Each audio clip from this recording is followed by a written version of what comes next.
ہمارا فدیہ، وہ قربانیاں جو دوسروں نے دیں تاکہ انجیل ہم تک پہنچائے، اسے ہمیں کبھی نہیں بھولنا چاہیے۔ میں راشد یونس ہوں۔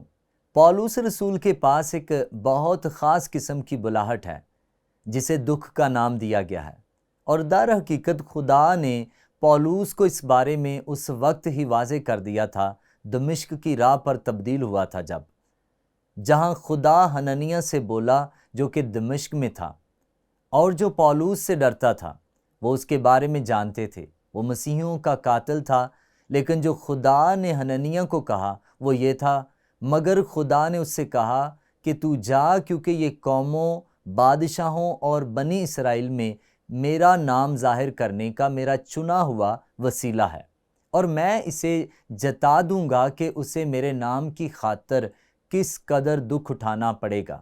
پولس کو شروع سے ہی اس بات کا علم تھا کہ وہ دکھ اٹھانے کے لیے ہی چنا گیا ہے، کیونکہ اس منزل تک پہنچنے کے لیے دکھ ضروری تھا، جس وجہ سے ہم اسے عظیم رسول کہتے ہیں۔ پطرس کو یہودیوں کا رسول کہا جاتا ہے اور پولس کو غیر قوموں کا رسول۔ ایک جگہ پر پولس نے اپنے دکھوں کا کچھ پس منظر دیا ہے جب وہ اپنے خط میں کرنتھیوں کو لکھتا ہے۔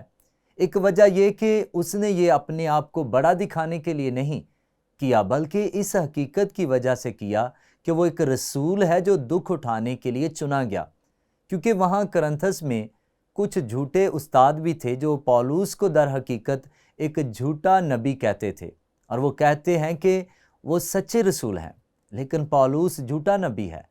اور پولس اس تنقید کے حوالے سے خطاب کرتے ہوئے کہتا ہے جو کہ یہ بہت زبردست ہے۔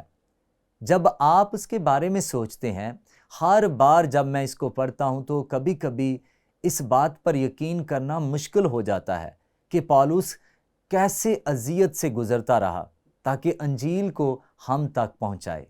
پولس رسول لکھتے ہیں، 3 بار بینت لگے، 1 بار سنسار کیا گیا، 3 مرتبہ جہاز ٹوٹنے کی بلا میں پڑا، 1 رات دن سمندر میں کاٹی۔ زبردست۔ اور یہاں اس کی اذیت ختم نہیں ہوتی، وہ آگے بتاتا ہے کہ میں بارہا سفر میں، دریاؤں کے خطروں میں، ڈاکوؤں کے خطروں میں، اپنی قوم سے خطروں میں، غیر قوموں سے خطروں میں، شہر کے خطروں میں، بیابان کے خطروں میں، سمندر کے خطروں میں، جھوٹے بھائیوں کے خطروں میں، لیکن یہ ابھی بھی یہاں ختم نہیں ہوتا۔ محنت اور مشقت میں، بارہا بیداری کی حالت میں، بھوک اور پیاس کی مصیبت میں، بارہا فاقہ کشی میں، سردی اور ننگے پن کی حالت میں رہا ہوں۔ اور باتوں کے علاوہ جن کا میں ذکر نہیں کرتا، سب کلیسیاؤں کی فکر مجھے ہر روز آ دباتی ہے۔ یہ بوجھ بہت بڑا ہے اور یہ سب اذیت اس اندر بھی ہے۔ اور جب میں اس کی طرف دیکھتا ہوں تو میں سوچتا ہوں کہ زبردست، پولس نے یسوع مسیح کی خوشخبری کے لیے کیا کیا سہا ہے۔ اس کے اجر کے بارے میں ذرا سوچیں۔ لیکن آپ کو کیا لگتا ہے کہ وہ ان انعامات کے ساتھ کیا کرے گا؟ وہ بھی شاید ہی وہی کرے گا جو ہم کریں گے، ان کے انعامات کو یسوع کے قدموں میں رکھ دیں گے۔ یہ وہی ہے جو کہ ہم مکاشفہ کی کتاب میں پڑھتے ہیں۔ ہم خدا کی حمد کریں گے اور ہم بھی اس کا اجر پائیں گے، لیکن کس مقصد کے لیے؟ تاکہ خدا اور یسوع مسیح کی ابدالآباد تک پرستش کرنے کے لیے۔ یہ جملہ ہر طرح کی خود نمائی کو ہم سے دور کر دیتا ہے، کیونکہ ہر وہ چیز جو ہم انعام کے طور پر حاصل کریں گے وہ ہمیں یسوع مسیح، ہمارے خدا، ہمارے نجات دہندہ کی پرستش کے حوالے سے وابستہ ملے گی۔ لیکن یہاں پولس کے رویے پر غور کریں۔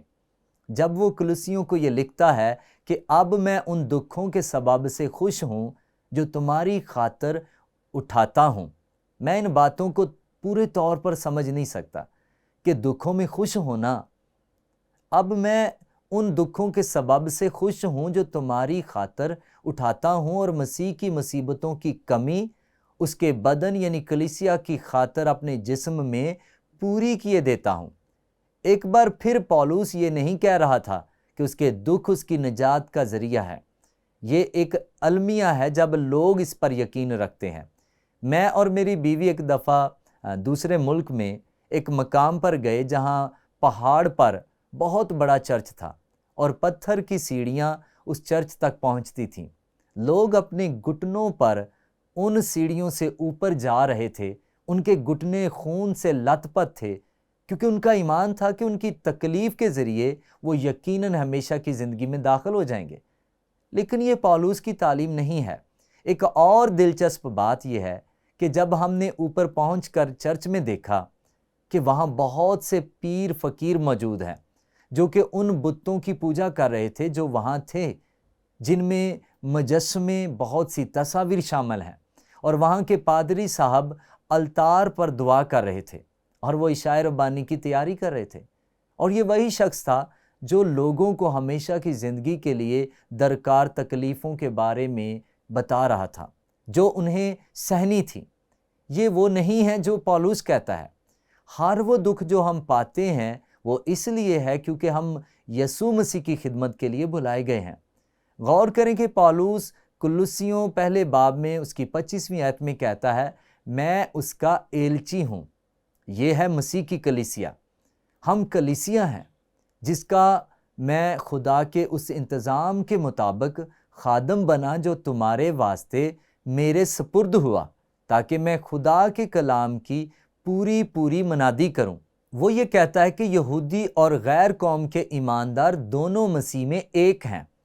ہم مسیح میں اس کے بدن کی طرح ایک ہیں، مسیح کی کلیسیا۔ یہ کتنا زبردست سچ ہے جو ہمیں اس کے عکس اور جواب کی طرف لے جاتا ہے۔